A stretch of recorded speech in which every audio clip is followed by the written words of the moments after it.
Oke, jadi dalam konten ini saya akan mengenalkan mesin pemotong rumput gendong beserta fungsi, bagian, dan cara menggunakan mesin serta pemeliharaannya. Oke, yang pertama, mesin pemotong rumput gendong merupakan mesin pemotong rumput yang cara penggunaannya dengan cara digendong di punggung.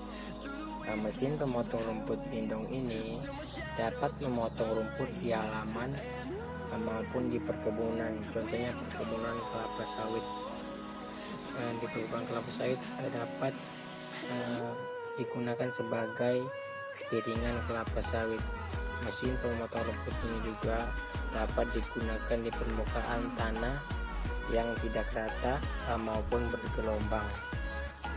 Jenis mesin ini bentuknya hampir sama dengan alat menyemprot hama. Ketika menggunakan mesin ini, sebaiknya dipakai dengan cara berjalan maju, bukan berjalan mundur.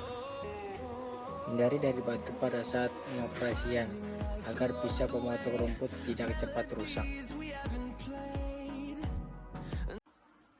Bagian-bagian mesin pemotong rumput gendong.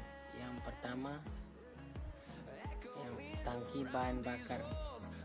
Tangki bahan bakar merupakan bagian yang berfungsi sebagai wadah penampung bahan bakar.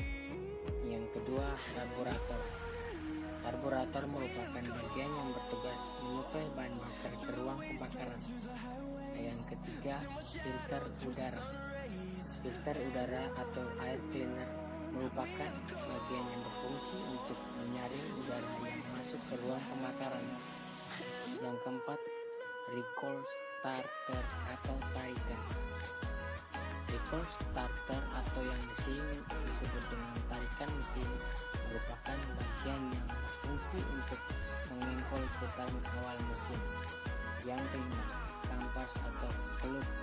Kampas atau kelut merupakan bagian yang berfungsi sebagai kopling. Yang keenam, sistem pengapian.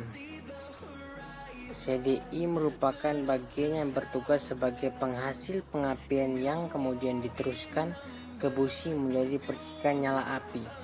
Yang ketujuh, roda magnet.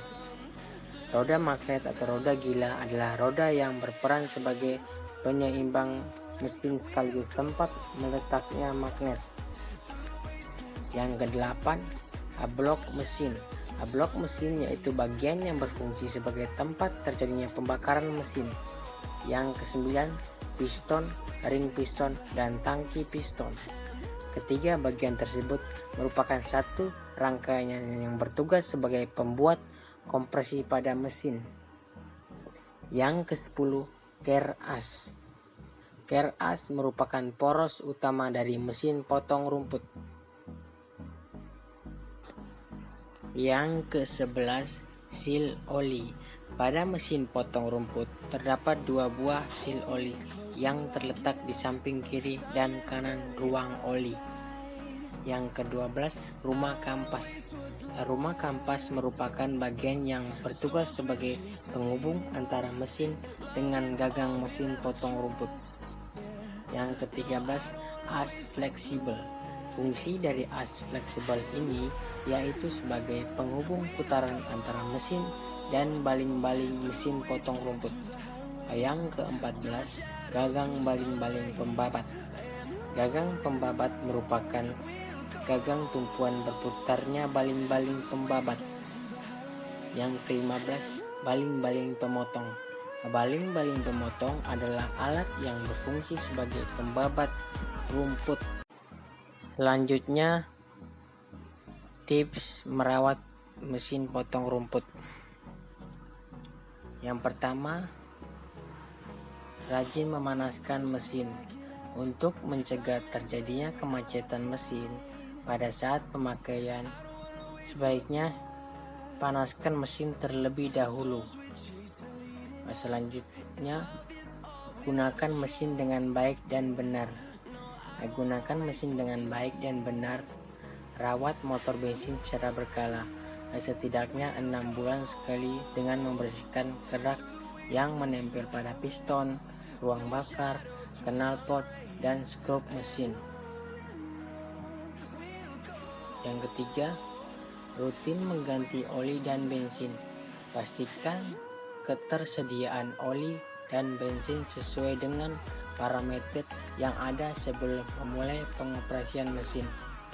Gantilah oli dan bensin secara berkala. Yang keempat, pakailah busi sesuai dengan mesin. Gunakan busi yang sesuai dan memiliki jangka waktu pemakaian yang panjang, karena suku cadang merupakan komponen utama dari sebuah mesin, terutama pada komponen busi. Bersihkan busi secara rutin agar tetap terasa keperimaan kualitasnya.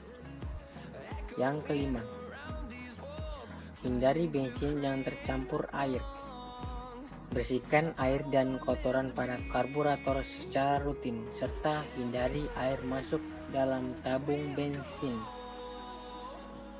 Yang keenam, mengganti saringan udara. Gantilah saringan udara secara berkala, karena udara yang sudah terlalu kotor dapat menghambat kinerja mesin sehingga tidak optimal.